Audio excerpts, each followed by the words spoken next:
Hello YouTube and welcome back to another video on the channel, and today we are back with some more UCC action. We are in week number 8. There is currently week 8, we've got week 9, week 10, and then the UCC is over unless we make playoffs. But as in we've only won 2 games the entire season so far, that ain't happening, Chief. So if we're coming close to the end of UCC, I'm starting a few new leagues up. As the end of this, we've got BRL, we've got the SFDL, we've got the TBC, we have, I think that's 3 new ones I'm starting. If, out of those 3, after the UCC is over on the channel, which ones you want to see uploaded? Out of those 3, because I'm happy to do any of those, whichever one you guys want to see, let me know down in the comment section down below. I'll get onto that to upload to replace the UCC, because league content is starting to grow back on the channel, and hopefully if you guys enjoy it, let me know which one you want to see. But we're here with UCC, obviously week number 8. We're up against Mr. Roberto, Mr. VGC himself, Mr. Rob, and the Galarian Mr and Mrs Mime. Now, we have, I do believe, if I'm not mistaken, we have battled Rob already this season. I'm pretty sure we lost, because we've only beaten Flo and Jared this season. So we're back again. I don't think Dean? That's because I literally just recorded. So you should definitely go check that out if you want more new content. But Rob has, doing well this season. He's got a quite scary team. He's got Jolteon, Salamence, Braviary, Decidueye, Rotom Frost again, back-to-back Rotom Frost. I've rubbed off on people. Everyone is using that goddamn refrigerator now, all because of me. All because of me. We've got Umbreon, Nidoqueen, Tapu Fini, Monferno, Lycanroc Day, Kamala, and a Mega Metagross. Now that Mega Metagross is the most scariest thing on this team, which is why I didn't prep for it first. I prepped for Link first of all. Choice Scarfed, LinkedIn, probably the most common set I've been running on LinkedIn this season, and rocking Psychic, Dazzling Gleam, Shadow Ball, and Energy Ball, rocking 72 HP, 252 special attack, 184 speed, tip in nature. This is to outspeed his entire team with this moveset. I think it's to outspeed I don't think it outspeeds a +1 Salamence. I think it outspeeds Metagross. It outspeeds Mega Metagross and Jolteon, which is the main purpose for this. Psychic, in Psychic terrain, will do a lot of damage to pretty much most of the team, barring the Umbreon obviously, and the Mega Metagross. Almost said Alakazam, don't know why. We've got Dazzling Gleam for that Umbreon, we've got Shadow Ball for that Mega Metagross, and we've got Energy Ball just so we can hit the Tapu Fini for some 100 damage, really. So that is our LinkedIn set for this week. Hopefully it can come in clutch, because I think LinkedIn it's been one of my favourite ones to use this season. It's not the best differential wise, but I've liked using it. I'll probably use it again at some point, not straight away, but further down the line, maybe in LTC next season, season 5, if that's a thing, because it's a good low tim on. Hopefully it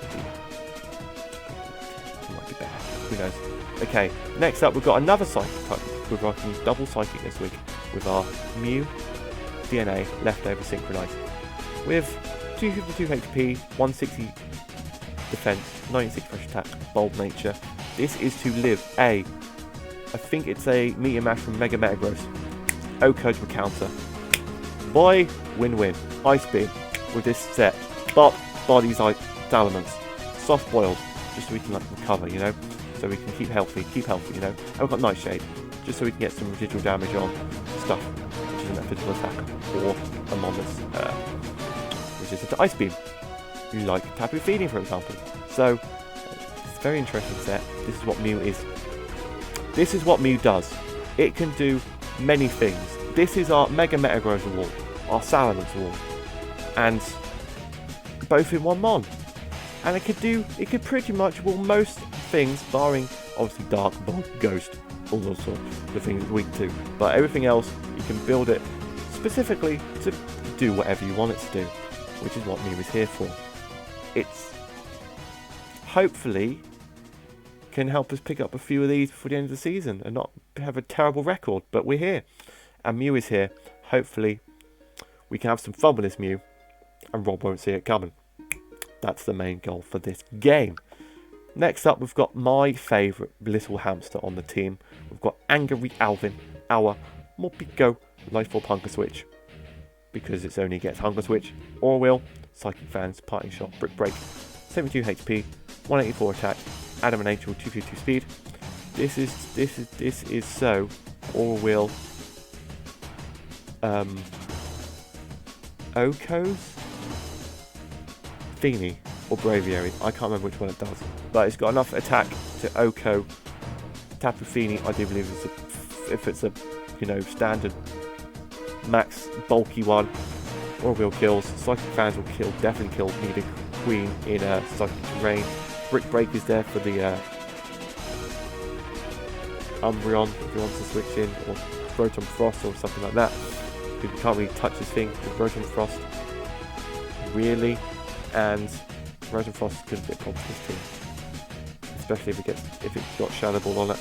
We've got all the Psychic types and all the Ghost types on this team, so hopefully Angry Alvin can do the work.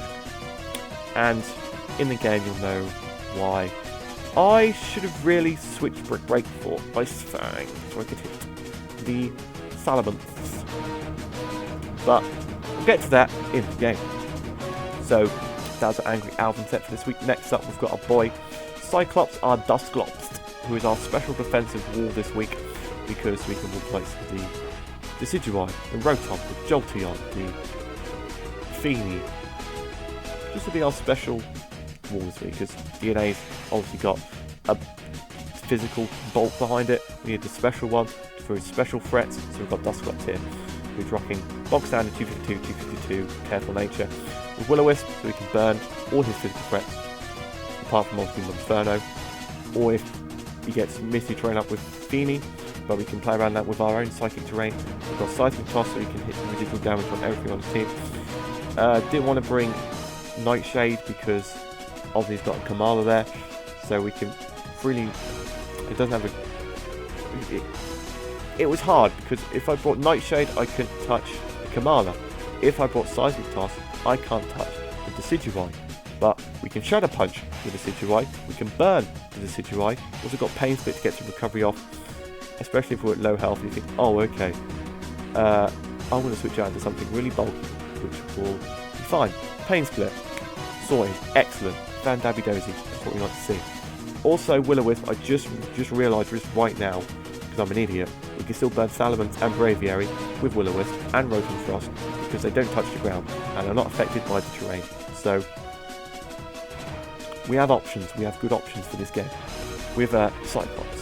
Next up, we have Franz, our Centiskorch, who we've only brought so far against the Blazing Knights this season to wall Mega Lucario. So, if it can wall Mega Lucario, will it be able to wall a Mega Metagross? Answer, no, because it gets Rock type move. But to be fair, so did Mega Lucario. We just didn't take to bruise them. But Rob will probably bring Stone Edge on his Mega Metagross just for this, just for what he's seen this thing do to Mega Lucario. So, we're going for heavy duty boots because he's more likely to be rocks on Nidoqueen or Umbreon or Lycan Rock and whatnot. Hazards are probably going to be up on his side of the field, so heavy duty boots are going to be clutch. Leech Life is there as well, full lights of the Decidueye, the Umbreon, the Mega Metagross, the Flare Blitz, for the Mega Metagross, because Fire Lash doesn't cut it out against Mega Metagross. You have to go all out with Flare Blitz just to knock this thing out. Got some coils. We can get some coils off. We can do some damage. We've got knock off as well. Just knock off some items if you think there's any choice scarf as a belt or anything like that. To slow them down, to weaken them, to stop them having recovery. What knock off is all about. So that is our Franz set for this week. And last but not least, we have Calamari, our Grapploct, our punching octopus is here with a max HP, max attack, Adamant Nature, with a Drain Punch, Ice Punch, Liquidation and Circle Throw. This is to live a hit from any of his special threats. Drain Punch will come in clutch, getting some HP back, as you do. Ice Punch, because you've got Salamence, obviously, and a Bravio, which is putting lots of work this season. Liquidation, Monferno, Nidoqueen, Lycanroc, easy. Circle Throw. Oh, you're good. I think you're going to switch out. Oh, you're going to switch out, are you? No, you're not. Circle Throw. Get out of here. Go back to what you want.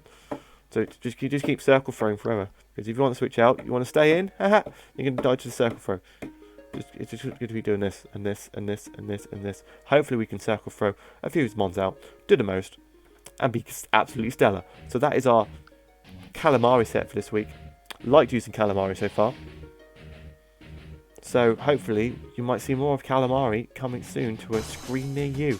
So that is our team for week number 8 versus Mr. Roberto. So what we do around here is we close the poster and we go here.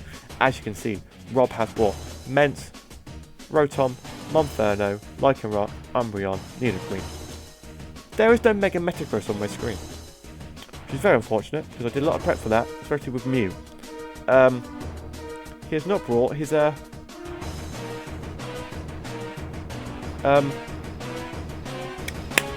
my mind's gone blank. Poster, you come back, I'm sorry. There's no Bravio, there's no Tapu Fini, there's no Decidueye, there's all these scary things are not here. But they are, some of them are here, and I'm terrified, oh my god. Right, so I think I lead with my Fugitive Umbreon, and I lead with Mew, because, you know, it was the safest bet to play. If he led with anything barring his Umbreon, would have been set. He does lead with a Umbreon, however, so I immediately switch out into Scorch, because I think, oh, don't want to do much. If he knocks off me, that's fine. Goes for a foul play, does 62%, and I'm like, bruh. That's really annoying. As you can see by the chat, which I almost just forgot, Mr. Roberto didn't realise I had Mew, but realised I had Dusclops and Grapploct on my team, which was very interesting because I traded all 3 at the same time. So that's very, very interesting. How did you miss one of the 3 trades I made? I don't know. Didn't prep for Mew. That could be a good thing. It could be not a good thing. He could have been playing mind games. Who knows? But that foul play did too much damage for my liking. So I go for a Stroud Leaf Life, gets a crit, back up to pretty much full health. Get hit by a Rocky Helmet. Live on 6%. I switch out into Salamence. And I thought, okay, if he stayed in, we both would have went down to Rocky Helmet. Scorch and Umbreon would have both been gone, and that would have been a fair trade. There's no bulky Umbreon with support anymore. I don't have Scorch, unfortunately, but barring a Flare Blitz or Rotom Frost, it's not really going to do much for this team. So I'm okay with that. But he switches that into his Salamence. So again, Intimidate drop off. I go for knock off, just because that's one of his leftovers. Really, he's a bulky Salamence set. Goes for the Earthquake. Picks up the kill on my Scorch. So I bring out Mew because thinking, oh okay, you're going to click an Outrage or something on me and just do the most. You know what moveset I have, because I could run absolutely anything on the goddamn planet. So you're probably going to switch out into Monferno, but I click Ice Beam just in case he did stay in. Did 14%, not great. Goes into my Calamari. I get toxic on my Calamari. He soiled my Calamari. I now have Smelly Seafood, which is very unfortunate. So he gets Intimidate drop off on the Calamari and switches straight back out into his Monferno as I go out to Dusclops, because I want to try and burn his Salamence at this stage. So I go out into Dusclops, into Cyclops, and as he brings out Monferno, he goes back out into Nidoqueen as I go for a Shadow Punch, which does practically 0 to Nidoqueen. I'm like, okay, this is not going to be great. As he sets up his Toxic Spikes, I burn the Nidoqueen because he doesn't have Fini, unless he switches straight back out into Monferno, we can freely burn most of the rest of his team. So he can Will-O-Wisp as he goes for a Shadow Ball, which is a third. And I start going for Seismic Tosses, starts willing it down. I go out into Indeedee at this stage, gets the poison off, Doesn't really matter. Now he's going to go for another Shadow Ball to try and whip down Dusclops. Indeed is immune. He's a normal Psychic type. People keep forgetting that, because on the ladder, when I practice teams on the ladder on national decks, it goes great. It does great because they all have OU teams, and I'm like with this random ass low tier teams or random movesets or low tier Mons on it. It's fine, but everyone forgets that Indeed is a normal type and click Shadow Ball on it. I'm like, you can just hover over it and it'll tell you it's a normal type, for God's sake. I don't know, some people are dumb. But anyway, predicting that, I go into this thing. Now I can freely click Psychic, because wherever switches in is going to die. As is the Monferno. Because, obviously, I outspeed everything. Psychic Terrain boosted Psychic Stab from a LinkedIn. Doing a lot of damage. So, that should be clutch on whatever wants to switch in. So he sacks off the Monferno, which is a good play by him, because Monferno can't really do anything to this team, barring against more Pico. And he's got other options for me, keep more Pico, like Nidoqueen, which is a very good option. So he goes into Lycan Rock. As I go out into Mew, predicting like, I don't know what I was predicting, but he goes for a Stone Edge on me.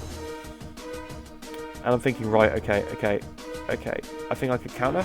And I click Soft Boiled, because I'm thinking, oh, okay, he's not going to stay in. So I go for a Nightshade on the Nidoqueen. As a burn knocks it out, which it does do, so Dusclops picked up a kill there. Very good. Out comes the Refrigerator. At this stage I thought, well, Mew's pretty much useless, because Salamence outspeeds it. We're on low health. Ice Beam's not going to... We need to get some... we need to get a soft board off. I don't see it happening against these last 3 Mons, so... we might as well sack them off Mew, which we do go for. I'm going to grapple a lot as he goes into Rotom Frost. Out comes Salamence. I think I'll click Circle Throw, which I do. Does 13%. Brings out Rotom Frost again. As he Volt switches out on me. Does 25%, by being a Assault Vest set. That thing must have been Specs or Expert Belt or something like that. So out comes again as I go for an Ice Punch. Doesn't quite get the knockout that I was hoping for.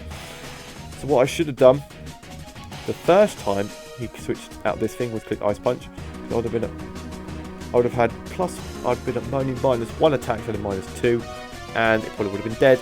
And at that stage, probably would have won the game. But I didn't. Very unfortunate. So he lives on 20%. I send out Dusclops because I'm bulky, he can't really touch me. Goes for Roost, which is very unfortunate. So he goes into Rotom Frost, picking a Will-O-Wisp. I missed the Robber there as well. Because if this thing got burnt, then... well, if that thing got burnt, then it would have been game over. Again, but it wasn't. So I burned the Rotom Frost, he Shadow Balls me as I go for a Pain Split. Just to go get some bulk back on Cyclops. He Dynamaxes his Rotom Frost, goes for a Max Hailstorm. I live on 12% as I go for a Psychic Toss. Doesn't do that much to Rotom, because he's Dynamax on local HP. Out comes Indeedee. So I Dynamax LinkedIn for the 2nd time this season. Knocks out the Rotom because I outspeed it and Max Mindstorm to just blow it back, especially in like Terrain Bruise. Goes for Stone Edge. I live. Get a Max Overgrow off.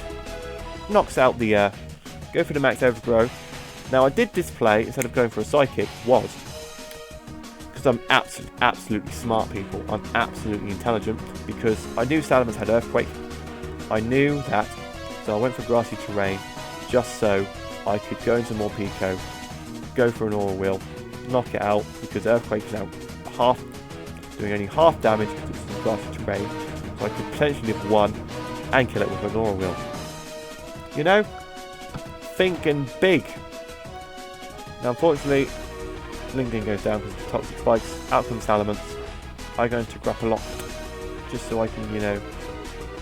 I tried to go for an Ice Punch, he goes for a Fly, which I did not see coming, not gonna lie, because he couldn't Earthquake me, and Fly, he knew Fly was the only way he could actually kill me. Goes for Fly, knocks out my Grapple Lock, and now out comes more Pico, who, if the Toxic Spikes weren't up, I would have won the game. So So I go for an all-wheel. It lives on 51%. Goes for a roost. And now at this stage, I can't OHKO it because he can just roost for days. Go for an all-wheel. Get out back up to full health. This is why in the preview I said if I had Ice Fang over Brick Break, would have won the game, because Ice Fang would have killed it hands down every day of the week. He just goes for an Earthquake now and blows me back. Yep, that was it. Well done, Rob. GG, Rob. Yeah, that was GG. If I'd put Ice Fang on Morpeko over Brick Break, I would have won the game.